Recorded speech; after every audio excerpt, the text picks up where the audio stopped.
Hey guys, DB Right here, and today we're here with a new what if, a Kingdom Hearts what if in fact, and that is, what if Riku had the Keyblade first? Now, our story begins that fateful night. The Destiny Islands were destroyed, and just like the original, Sora had come to the island and has discovered that Riku and Kairi's boats are there as well, and Sora is trying to desperately save the raft that they had built.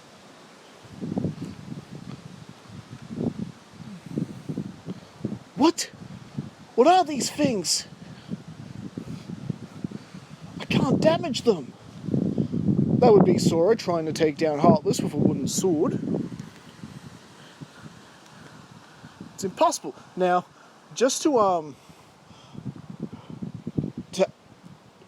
add a bit of difference to the story already, he finds Kairi first. Unlike in the video game where you find Riku first and get the Keyblade, he actually goes to the secret spot first, and that's where he happens to find Kairi by the keyhole, and just like in the original,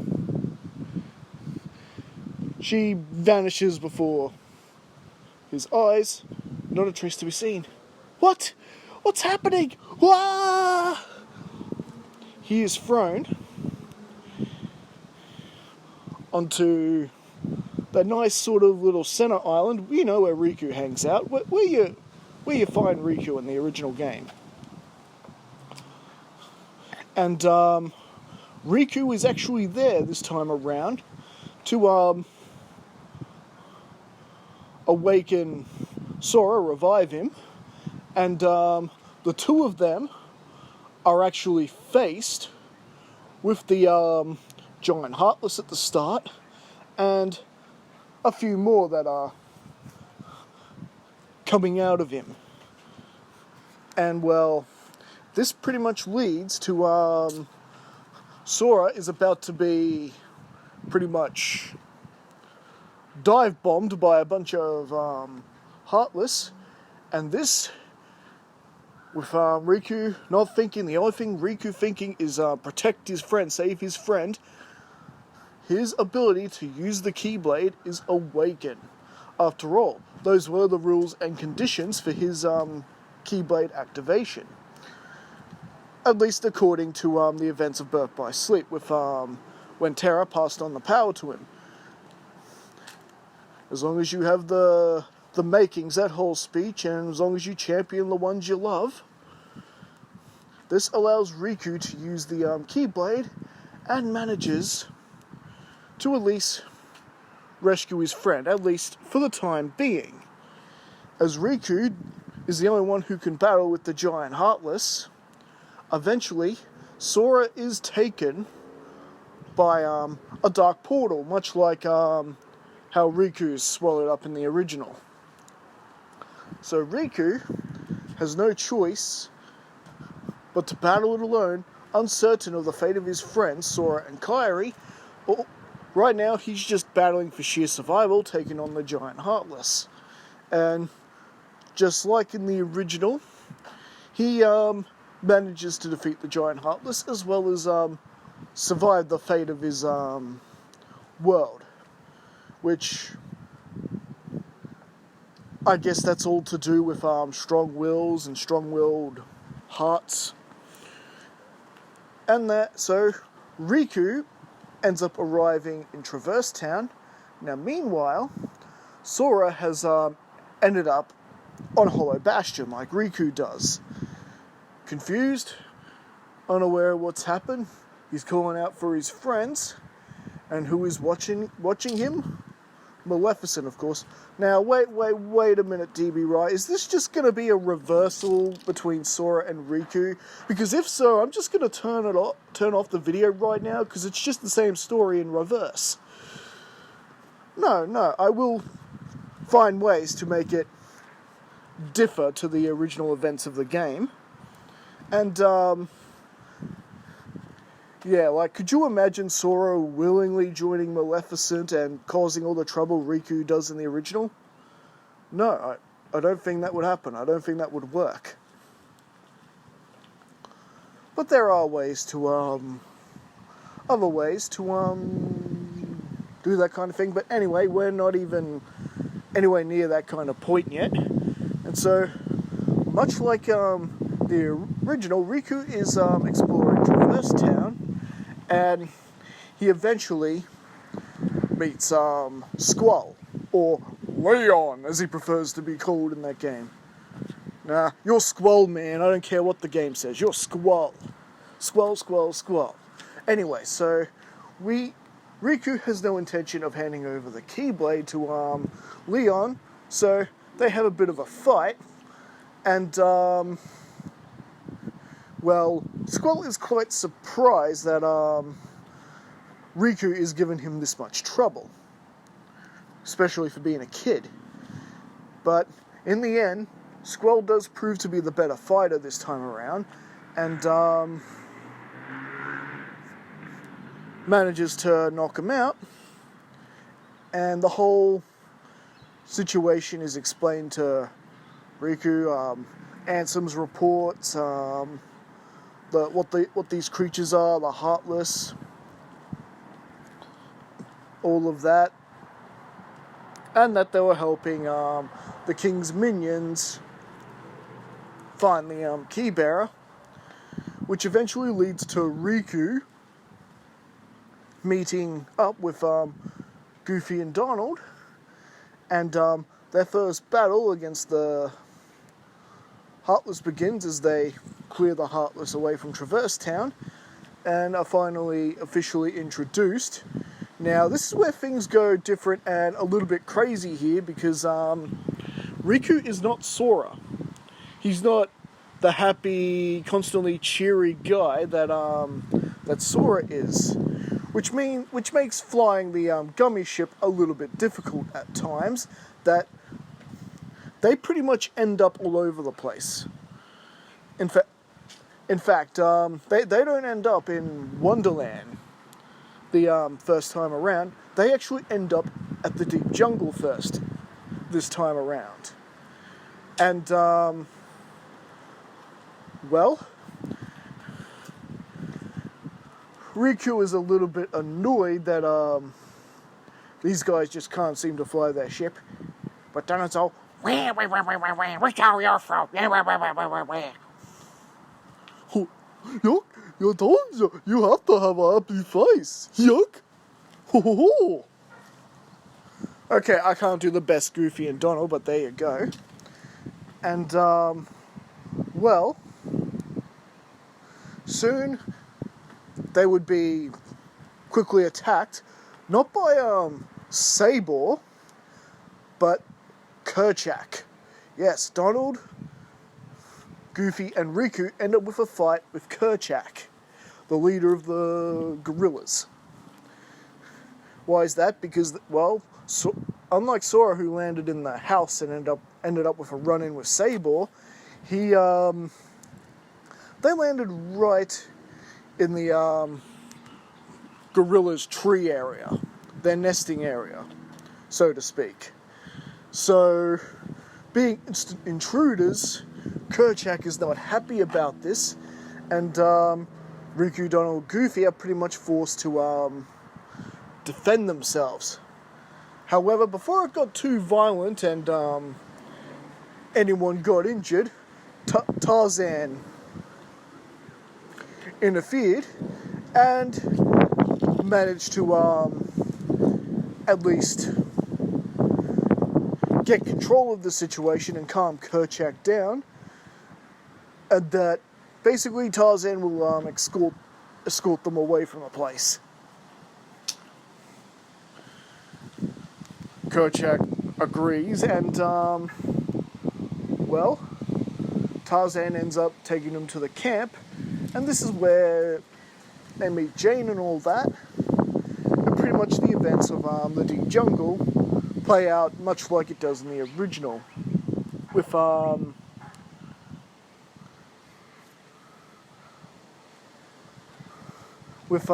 now you're probably wondering, does Riku recognize Hollow Bastion like Sora did when they put the slides in? Well, actually no, because I always felt Sora probably recognized Hollow Bastion or Radiant Garden because he has Ventus's heart within him, and Ven has been to Radiant Garden before. However, Riku does recognize the Heartless insignia on the castle from one of the windows displayed in the picture. And well, eventually events play out to the point where Clayton tries to shoot Turk, and his thirst for power, his desire to kill gorillas, lures the Heartless to the deep jungle, which means Riku must take up the Keyblade along with Sora and Donald in order to rid them from this world. And with Tarzan assisting as well, they're more or less able to get rid of them and manage to defeat Sabor as well. But rather than keep it like the game, I think Tarzan would defeat Sabor himself, like he does in the movie. You know, he avenged the parents he never knew. And well, then we get to the point that Clayton has revealed himself to be an enemy. And they find Clayton just as he's cornering a bunch of gorillas, and the battle between Riku, Donald, and Goofy, between Clayton and the chameleon Heartless, that's what I call it. And well, thanks to their teamwork, along with Tarzan, they're able to defeat Clayton, and Riku is able to seal the keyhole. And well, as they finally make it back to the gummy ship, they're pretty much still having a bit of trouble flying the gummy ship. However, Riku is sort of getting the point that he's got to be sort of happy and cheery. But at least some good news out of it. They found a piece of gummy that belonged to the king. So King Mickey was definitely at the deep jungle at some point. But now they must move on, as they also found a navigational gummy, which they need to ask Sid about. And well, this pretty much leads them to Hercules World, where pretty much plays out like it does in the original, and so do the events of Wonderland. Eventually, their journeys would take them back to Traverse Town, and this is where Riku is finally reunited with Sora, who pretty much just like Riku comes out of nowhere and takes out a couple of Heartless who were basically waiting to ambush Riku, Donald, and Goofy. And yes, Riku is wielding the same sword that Riku was using at this point in time. Now, this isn't simply Sora has joined Maleficent or anything like that. It's just this is part of Maleficent trying to manipulate Sora, much like she tries to much like how she manipulates Riku in the original. And Donald's all, he can't come with us. No. And just as quick as Sora came, he disappeared, and much like when Riku touched the Keyblade, Sora was able to touch it and hold on to it as well. But of course, we know why that is. But he returns it to Riku, and as he disappears and Riku is talking with Leon and the others, who reveal to him that there has to be a keyhole in Traverse Town as well, and to investigate that strange ringing of the bell, while Sid installs this navigation gummy they found. Maleficent is telling Sora pretty much exactly what she tells Riku in the original. You see, he has new friends now. He has completely abandoned you. Forget about that boy. Forget about that boy. He's my best friend. I can't just simply do that. Trust me, boy, in time, you will see things my way. And, well, Sora and Maleficent assumingly return to Hollow Bastion. And Maleficent is now offering Sora the ability to use the Heartless. And Sora is thinking about accepting it, pretty much just out of his wanting to beat Riku. You know, because they were rivals as well. And he thought maybe accepting it, having the ability to control the Heartless, he might actually be able to help his friends further. But however, just before Sora actually accepts that power, there is a voice within him. Something that says, "Sora, stop!" It is Kairi calling out to him. And that is enough for Sora to sort of back away from Maleficent. I mean, even if Kairi's not there and he doesn't understand this, the fact that he's hearing what seems to be the voice of Kairi warning him not to be anywhere near Maleficent, that's enough for Sora to basically believe that. You dare refuse the gifts I offer you? Very well. She summons the Heartless and take him to the dungeon.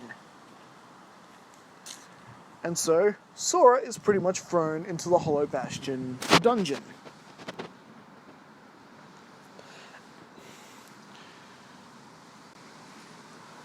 Now, meanwhile, back in town, Riku, along with Donald and Goofy, do investigate the bell on top of the Gizmo shop, and do manage to find the keyhole. And after battling one giant Heartless that was very similar to the one they battled when they first met, after battling and defeating it, Riku steals the keyhole, just like in the original, just like Sora does in the original, and, well, thanks to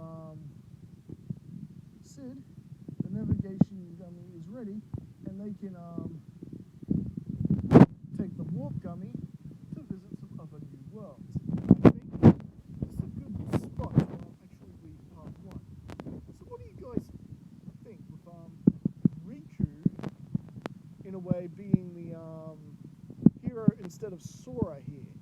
And what is to become of Sora? Will he find his way out of that dungeon? Or will Maleficent find a way to bring Sora under her control? After all, she has countless spells and hexes at her disposal. Perhaps we still will get a Sora and Riku battle out of all this. All this and more next time as we continue the story. Thanks for joining me. Don't forget to like and subscribe to the channel for more content, and leave your comments below. And of course,